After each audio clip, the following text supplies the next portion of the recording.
এই যে এই গরুটার নাম হলো পাগলু, শখ করে নাম দিয়েছিলেন পাগলু, পাগলামি করতো।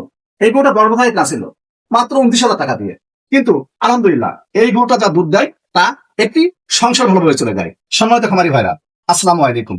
যে যেখান থেকে দেখছেন সবাইকে শুভেচ্ছা এবং অভিনন্দন। আসলে আমরা যদি অনেক ব্যবসা করি, অনেক কাজ করি, অনেকে লেখাপড়া করি, এই লেখাপড়ার পাশাপাশি যদি একটা গাভী পালন করতে পারি, তাহলে কিন্তু আমাদের একটা ভবিষ্যতের দিকে আমাদের সম্ভাবনা উজ্জ্বল হয়। যেমন দেখেন, আপনি যদি এরকম একটা গাভী পালন করতে পারেন, এই গাভীটা মিনিমাম 15 থেকে 20 লিটার দুধ দেবে। বাছুরে খাওয়া দাওয়ার পরেও যদি আপনি 15 লিটার দুধ পান, মনে করেন এখান থেকে 7 লিটার দুধ আপনি এই গরুকে দানাদার খাবার বা ঘাস কিছু যদি খাওয়াই দিলেন, তাও তো আপনার থাকে কয় লিটার? 8 লিটার। আমি মনে করেন এখন দুধের যে বাজার 70 টাকা করে পাইকারি দুধ বিক্রি করি, তাহলে 57।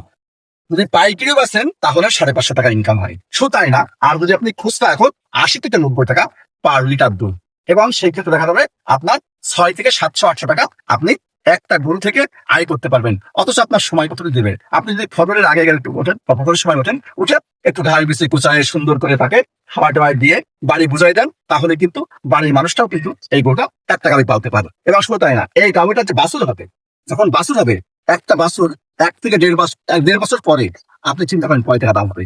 1.5 থেকে 2 লক্ষ টাকা আপনি একটা বাছুর কিন্তু বেচতে পারবেন। সুতরাং দেখেন, আমি আরেকটা জিনিস আপনাদেরকে দেখাই। আসেন, যে মনে করেন সাপোজ আপনি যদি মেলা টাকা না থাকে, আপনি কি করবেন? আমি এই গরুটা কিনা ছিল মাত্র 10 বছর আগে 29,000 টাকায়। কয় টাকায়? 29,000 টাকায়। এই 29,000 টাকা এখনো যদি এই গাভিটা বেশি আমি, তাও 2 এর উপর দাম আছে, 2 লাখ টাকার উপর দাম আছে।